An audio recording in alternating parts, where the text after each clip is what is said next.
Olá, muito bom dia a você que nos acompanha sempre na tela da SIC TV, começando mais um Viver Bem, um programa que fala de qualidade de vida, de bem-estar e de saúde. E hoje, trazendo um tema referente à alimentação. É fato que cada vez mais pessoas têm buscado alternativas mais saudáveis para se alimentar no dia a dia. No entanto, muita gente acaba desistindo do objetivo por acreditar que para comer de forma mais saudável seja preciso gastar muito tempo e dinheiro. Para derrubar então alguns mitos que cercam as dificuldades e o custo da alimentação saudável, nós trouxemos ao Viver Bem a nutricionista a doutora Alcione Altini, que é nossa parceira aqui da SIC TV, que é muito bem-vinda aqui conosco. Tudo bem, doutora? Tudo bem, bom dia. Muito bom a gente falar de alimentação saudável, Muito bom, né? Ainda mais nesse momento, né? Acabamos de comemorar o Dia Mundial da Saúde, da Alimentação, que foi no dia 16 agora. Isso tem uma importância, porque esse dia, ele nos remete a uma reflexão de alimentação saudável, com segurança. E o que é essa segurança? É manter toda essa cadeia produtiva até que o alimento chegue às nossas mesas. Então, isso nos remete a essa reflexão, sabendo que o IBGE fala que mais de 70 milhões de brasileiros não se alimentam de forma saudável. Isso é uma preocupação nutricional. Doutora, a gente tem aí um certo preconceito, existe um certo mito de que quem se alimenta de forma mais saudável só come mato. Isso é verdade? Isso não é verdade, né? Porque para a gente compor uma alimentação saudável, você tem que ter todos os macro e micronutrientes. Então a gente está falando de quê? A gente está falando de proteína, de carboidratos, de boas gorduras, de vitaminas e de minerais. É a velha fórmula da pirâmide alimentar? É a velha fórmula da pirâmide alimentar. Então você vê que lá na base da pirâmide alimentar você tem o quê? Você tem os carboidratos. Ai, mas carboidrato engorda, carboidrato aumenta a glicemia. Não é bem assim. Hoje a gente fala da qualidade desses carboidratos. Então, quando você utiliza carboidratos complexos, que são aqueles carboidratos que têm fibras, você consegue que essa glicemia não aumenta e você consegue essa energia de boa qualidade. Então, sempre na base da pirâmide, a gente vai ter essa quantidade aí de carboidrato. E depois a gente vai ter frutas, depois a gente vai ter leguminosas, a gente vai ter proteínas. E lá na ponta da pirâmide são aqueles alimentos que você vai ter que ingerir em menor quantidade. Então a gente observa que para a gente manter uma alimentação saudável, você tem que colocar o quê? Todos os alimentos. Nada é excluído, Nada né? é excluído. Até porque, Renata, nós não temos um alimento que ele seja completo, que ele tenha toda a quantidade de aminoácidos, que ele tenha todas as quantidades de vitaminas, de minerais. Então, não existe isso para um adulto. Então, a gente tem que lançar mão de todos os alimentos. A alimentação saudável não combina com a correria dos dias de hoje, doutora? Combina. Se você tem alternativas inteligentes que você pode estar utilizando na correria do dia a dia. Mas para isso a gente precisa de conhecimento e a gente precisa de organização. Seja comendo fora ou você preparando a sua alimentação. Mas quem come fora de casa consegue adotar aí bons hábitos alimentares?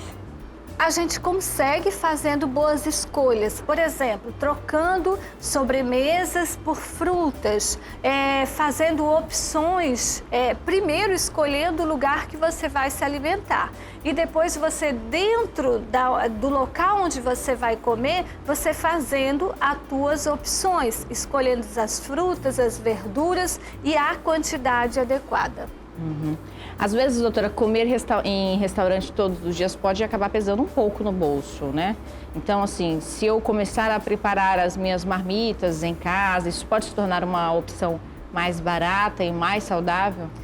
E você garante com isso, Renata, a qualidade, porque você vai estar preparando essa alimentação. Então você sabe todos os insumos que você vai estar utilizando. Qual é o problema de manter, vamos dizer assim, você preparar uma marmita e levar para o seu trabalho? É essa questão de organizar. Primeiro, você vai ter que ir ao supermercado fazer as compras. Então, você vai ter que ter uma organização nisso. Você sempre tem que ter temperos, arroz, feijão, batata, para você preparar o seu cardápio. Uma outra coisa interessante é que você não deve planejar coisas difíceis de preparações, porque senão você vai conseguir fazer um dia, 2 dias e depois você não consegue. Desiste, né? Exatamente. Então você tem que manter um cardápio, organizar por uma semana, aí você organiza as compras e daí você vai preparar. Geralmente se prepara junto com a janta para o outro dia. Uma coisa importante é você ter um local para você levar essa sua marmita. Então tem que ser um local adequado. A gente tem potes hoje, a gente tem bolsas térmicas e essas marmitas seria interessante que elas tivessem divisórias, porque no transporte o alimento não mistura um com o outro, então ele fica mais, vamos dizer, visualmente bonito e com certeza te chama melhor para uma boa alimentação. Aí, às vezes, a gente tem um pouco a questão da reclamação das pessoas quanto ao tempo para esse preparo, para essa organização. Que alternativas podem ser eficazes para quem tem o tempo reduzido, doutora? Uma alternativa é você escolher um dia, uns horários durante a semana, por exemplo, os finais de semana, aí você faz toda a preparação. Aí você pode congelar, aí você faz preparações mais fáceis, aí você se programa quando você tira um dia para fazer todas as preparações. Mas se eu preparo ali várias marmitinhas num mesmo dia para preencher toda a minha semana e congelo essas marmitinhas, o alimento ele vai perder aí os seus nutrientes, a sua capacidade nutricional? Renata, o congelamento é uma forma inteligente de você manter o alimento. As perdas são pequenas diante do benefício que é essa preparação. Então é uma boa estratégia. É uma boa, porque veja só, quando você prepara o seu alimento, você tem a garantia que aquele óleo não é reaproveitado. Você tem a garantia que os temperos da sua alimentação não são industrializados. E o custo, com certeza, e a qualidade vão resultar em algo muito mais saboroso e menos caro. Doutora, e quem pratica exercícios diariamente? Esse perfil de pessoa pode comer de tudo porque está ali queimando ou não? Não, pelo contrário. Essa pessoa que faz atividade física, ela tem que ter uma orientação e um cuidado ainda mais com a alimentação. Por quê? Quando você vai praticar uma atividade física, você tem alguns gastos a mais, você tem algumas necessidades a mais. Por quê? No ato de você fazer atividade física, você produz, por exemplo, mais radicais livres. Então você tem que ter um cuidado melhor com essa alimentação. Até porque para reconstituir aquele músculo que, vamos dizer assim, ele foi trabalhado, desgastado lá na atividade física. Então toda pessoa que faz atividade física, ela tem que ter esse cuidado, inclusive com a hidratação e com a água. É uma pessoa que vai comer mais, doutora? Ela pode comer mais, porque ela vai ter um gasto maior, mas isso não quer dizer que ela vai comer, vamos dizer, uma quantidade bem maior. Talvez essa alimentação teria que ser fracionada, ou alguns alimentos teriam que ser colocados antes ou depois da atividade física. Além da pirâmide alimentar, a gente ouve muito falar que pratos coloridos são os pratos mais saudáveis. Confere? Confere. Por que os pratos coloridos são mais saudáveis? Porque a gente tem uma classificação dos nutrientes. Por exemplo, a gente tem macro e micronutriente. Os macronutrientes são as proteínas, os carboidratos e os lipídios que a gente ingere em maior quantidade. Os micronutrientes são as vitaminas e os minerais que a gente ingere em menor quantidade. Mas apesar da gente ingerir em menor quantidade, eles são tão importantes quanto os macronutrientes. E esse colorido, ele vai refletir o quê? Justamente as vitaminas e os minerais, porque vão estar mais nas leguminosas, nas verduras, nas frutas. Então, é isso que a gente tem que combinar. Por exemplo, se eu como só amarelo, eu vou ter determinadas vitaminas, né? Se eu como só verde, eu vou ter determinadas vitaminas e minerais também. Então, se eu faço um mix nesse colorido, eu vou abranger uma quantidade maior dessas vitaminas e minerais. E lembrando que isso tem uma importância na regulação do nosso organismo. E já que a gente está falando tanto em comida de verdade, como classificar o que é comida de verdade, doutora? A gente classifica a comida de verdade quando a gente olha, por exemplo, um rótulo nutricional, né? O rótulo nutricional, ele nos diz se aquele alimento ele é in natura ou se ele é ultraprocessado. E por que a gente tem que ter um cuidado em observar isso? Por que a gente tem que observar essa classificação? Que hoje já está até uma discussão em relação a isso, porque isso faz o consumidor saber o que ele está levando para casa. Porque quando eu uso um alimento in natura ou minimamente processado, eu vou ter menos aditivo químico, vou ter menos quantidade de sal, eu vou ter menos quantidade de açúcar e menos quantidade de gordura. Mas o minimamente processado, ele já passa ali por um O minimamente processo industrial. processado, ele vai passar por um processo onde é adicionado, geralmente é adicionado sal para manter esse alimento. Um exemplo disso, os enlatados, por exemplo, o milho enlatado, ele é minimamente processado, né? Ele sofreu o quê? Ele sofreu uma adição do sal ali. Ele ainda não é tão agressivo. Ele não é tão agressivo. Mas se eu puder escolher entre o in natura, é melhor. Com certeza, né? Agora, considerando, por exemplo, os dias de hoje, a correria, eu não posso manter um alimento que é in natura por um longo período. Então, eu vou fazer o quê? Eu vou optar entre o minimamente processado ou processado. Quais são esses alimentos? Geralmente, os alimentos que são ultraprocessados, eles têm no rótulo nutricional mais de 5 ingredientes. E eles têm essa carga grande de açúcar, de sal e de gorduras. E geralmente são as gorduras ruins, aquelas gorduras trans, que fazem muito mal para a saúde. Na classificação dos alimentos, doutora, a gente ainda tem a questão do ingrediente culinário, que são, né, o sal, o açúcar, o azeite, a manteiga, o vinagre. São itens que eu posso usar na minha alimentação ou devo evitá-los? Você deve usar na sua alimentação com moderação.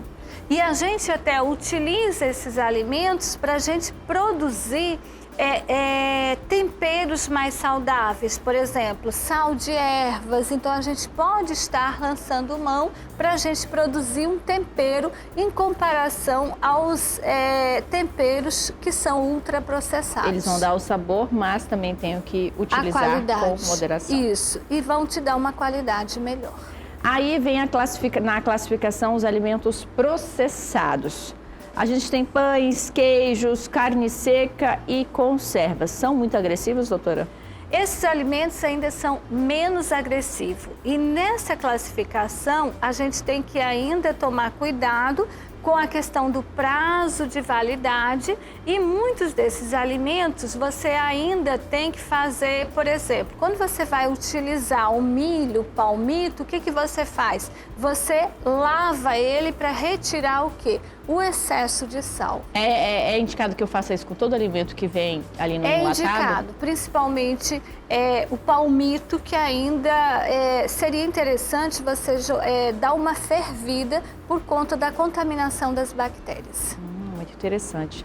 Ainda na classificação dos alimentos, a gente tem os produtos ultraprocessados, como, por exemplo, a lasanha congelada, o molho de tomate pronto, o refrigerante, o suco adoçado, achocolatado e temperos prontos.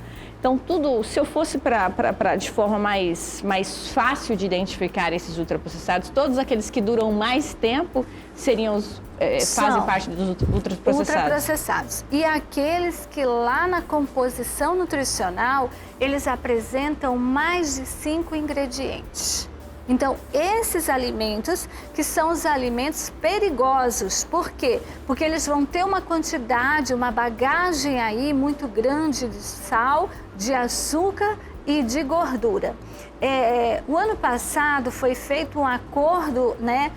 A Organização Nacional de Saúde, junto com o Ministério da Saúde e as indústrias, para que diminua essa quantidade de sal, de açúcar e retire desses alimentos a gordura trans, que é o quê? Um vilão. Qual é a característica desses alimentos ultraprocessados? Eles têm uma vida de prateleira longa, eles duram muito e eles são geralmente baratos. Por exemplo, Nissin Miojo, biscoitos recheados, e eles têm na composição a tal da gordura trans.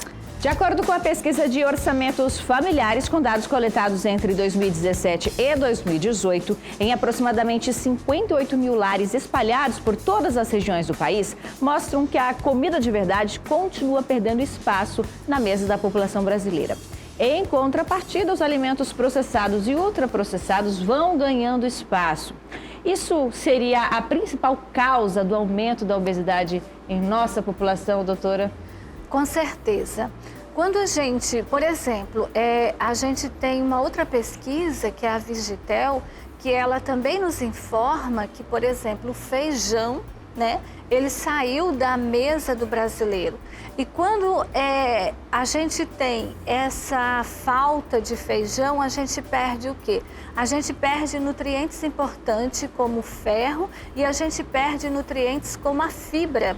E essas fibras, elas vão impactar no desenvolvimento, por exemplo, de aterosclerose, de obesidade, porque ela vai contribuir com a falta de saciedade. Então, quando a gente retira as comidas de verdade da mesa e introduz os alimentos industrializados, que são mais, vamos dizer assim, mais fáceis de ser consumidos, que têm uma vida mais longa e até às vezes o custo mais barato, a gente está colocando na mesa, na verdade, a obesidade, o diabetes, as doenças cardiovasculares, as doenças renais. Então, a gente tem que tomar cuidado. O Dia Mundial da Alimentação é um momento de reflexão sobre o que a gente está comendo nos dias atuais. E uma reflexão que pode ter sido até reforçada neste momento de pandemia, né, doutora? Já que a gente tem aí o grupo de pacientes com problemas cardiovasculares, diabetes, obesidade, como um grupo de risco para o novo coronavírus, né? Exatamente. E a gente vê, por exemplo, que a obesidade, ela tem crescido muito e cada vez mais em crianças, em adolescentes. Então, assim, se a gente não tomar as rédeas nas mãos da nossa alimentação, nós vamos ter cada vez mais filhos obesos e uma população doente. E essa população doente, ela vai ficar vulnerável a qualquer vírus, a qualquer bactérias que tem um risco de maiores complicações. E lembrando que as doenças cardiovasculares é o carro-chefe das doenças crônicas não transmissíveis. As mortes por doenças cardiovasculares só é menor do que dos acidentes de trânsito. Mas é o próprio sistema alimentar que acaba privilegiando os produtos ultraprocessados, exatamente. Doutora. Então, como é que a gente pode convencer a população que essa facilidade, essa comodidade, o preço mais acessível, no fim das contas, vai pesar ali na saúde de quem consome? Ela vai pesar e ela pesa na saúde pública, ela pesa, por exemplo, impactando os hospitais, impactando os leitos. O convencimento é a questão da longevidade e de uma vida saudável. Por exemplo, hoje a gente ganhou mais anos de vida em relação à tecnologia, dos exames, de tudo isso. Mas a gente tem que ter essa longevidade, esses mais anos, com saúde. E toda vez que a gente coloca um alimento ultraprocessado dentro de casa, a gente perde esses anos de vida. A gente perde a qualidade, a gente perde, por exemplo, o prazer de ter uma convivência com a família. Porque uma vez que você tem já uma doença cardiovascular, você vai se tornar uma pessoa limitada. E isso automaticamente vai refletir na sua convivência, no seu trabalho, na sua qualidade de vida. Então, hoje a alimentação saudável, ela é o ponto primordial para todas as doenças que vão te garantir uma qualidade de vida. Antes ter uma alimentação equilibrada do que ter uma alimentação limitada totalmente, né? Exatamente.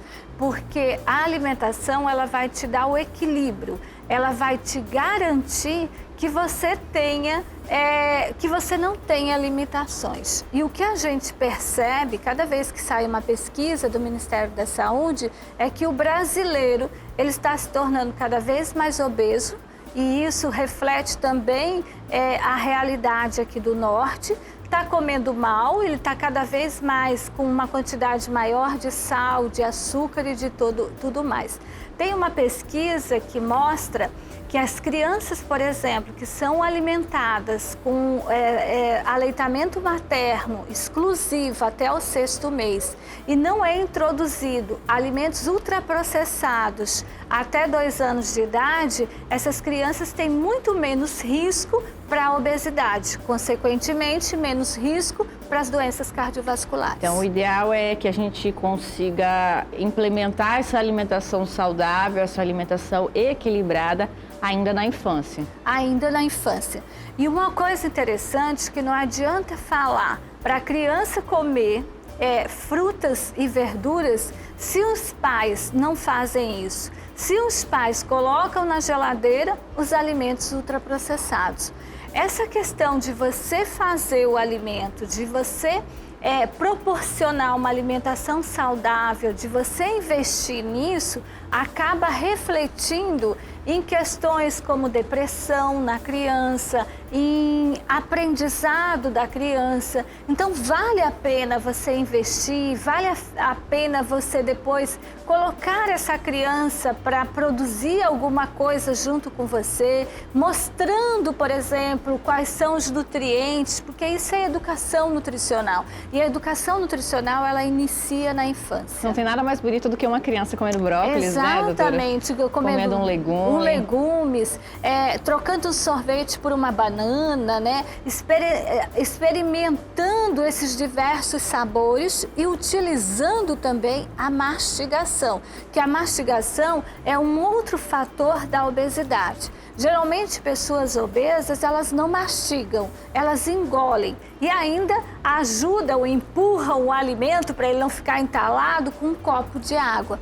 Isso é uma forma muito errada, é uma forma simples, mas é uma forma muito errada, porque você vai o quê? Você vai aumentar a capacidade gástrica, aumentar o seu estômago. E quando você faz isso, depois você vai ter uma dificuldade em relação à saciedade, porque você vai precisar de mais alimentos para te dar saciedade. Muito bem, a gente quer agradecer a sua participação aqui com a gente, viu, doutora? Realmente é muito enriquecedor a gente entender a classificação dos alimentos para saber escolher melhor. Obrigada, viu? Eu que agradeço, é um prazer estar aqui, porque essa questão é uma questão de saúde pública. Todos nós temos que estar envolvidos nessa questão da alimentação para a gente garantir essa alimentação de qualidade, essa segurança alimentar. Muito bem, e para você aprender aí a ter alimentos in natura em casa, se alimentar de forma mais saudável, que tal ter uma hortinha aí na sua casa? Então a gente vai ensinar depois, no próximo bloco, como você pode ter o seu espaço, a sua horta em casa, como você pode cuidar dela. Então não saia daí que a gente volta já já.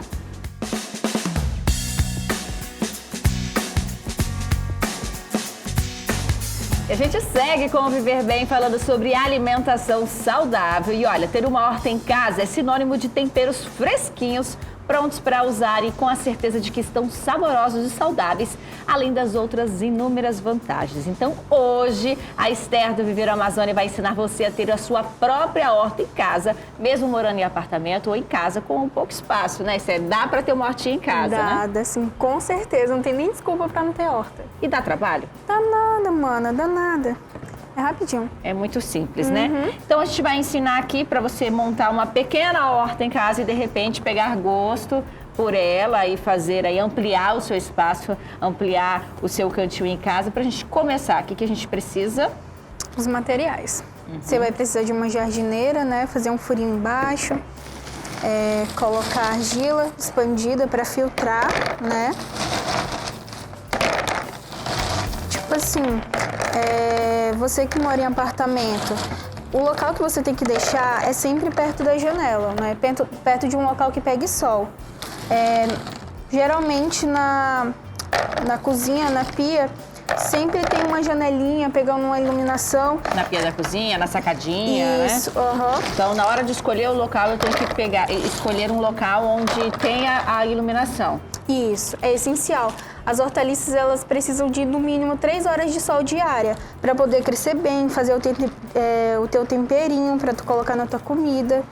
E já em casa, se eu tiver um quintal, para não deixar ele muito exposto ao sol, qual seria a alternativa? Você pode fazer um canteiro, né, um local que pegue somente o sol da manhã, né? Porque também não pode pegar o sol excessivo da planta. Aí... Que tenha algum efeito sombreado, né? Isso. Aqui a gente tem a jardineira. Uma jardineira como essa, cara? Nada, é baratinho, gente. Quanto muito custa baratinho. em média? R$10. Você forrou a jardineira com a argila, Isso, né? Que com vem a argila. em bolinhas, né? Aí você vai colocar a manta bidim. E esse daqui que você colocou aqui, o que é? Ah, esse aqui foi sem querer. Ele vem depois.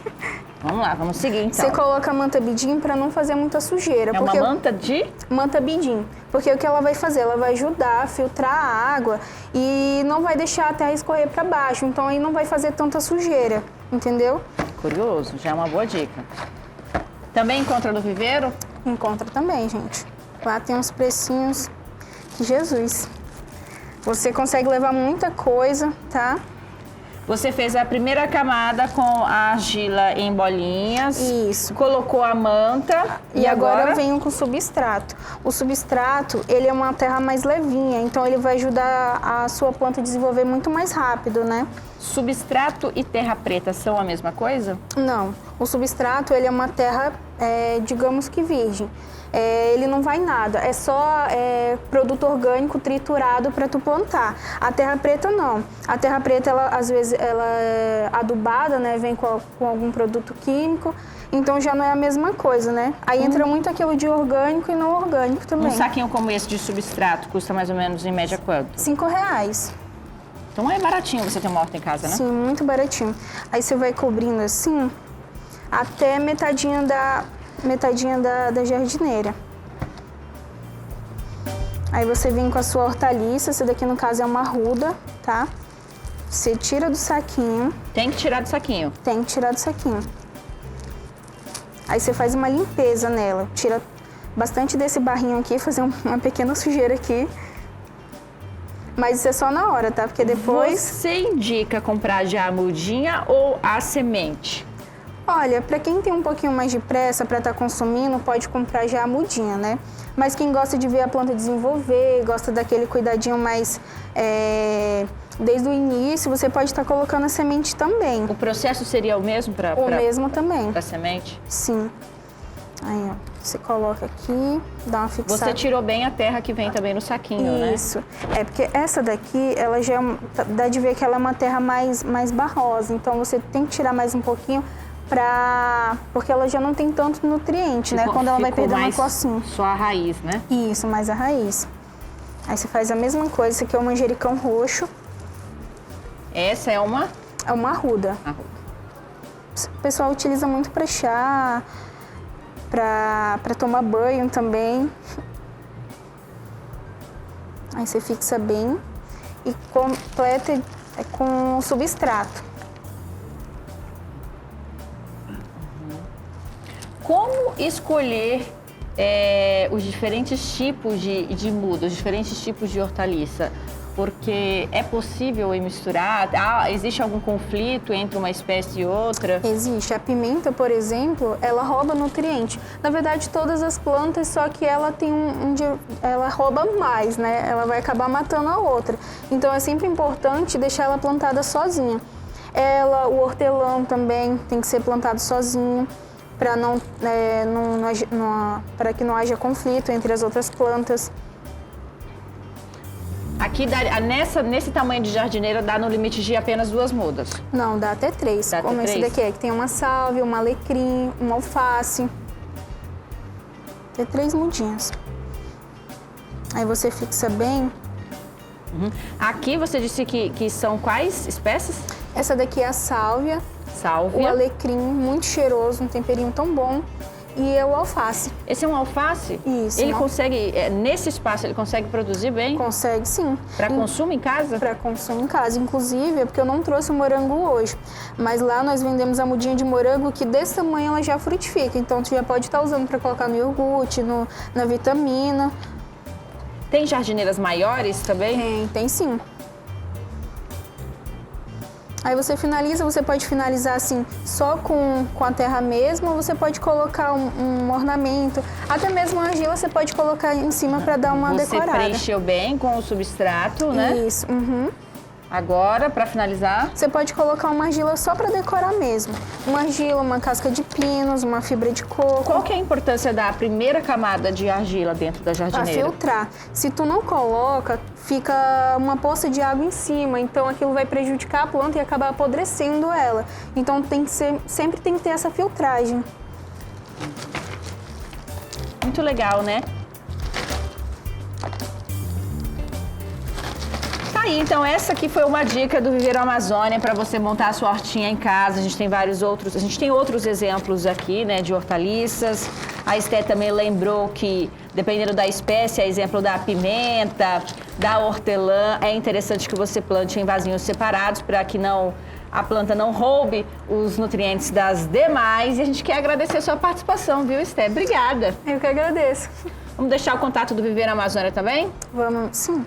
Você pode estar ligando, mandando um WhatsApp para pedir foto, pedir dica no 99388-8018. Lá tem uma equipe sempre à disposição para responder as suas dúvidas, para te dar dicas, para estar fazendo jardim também, tá?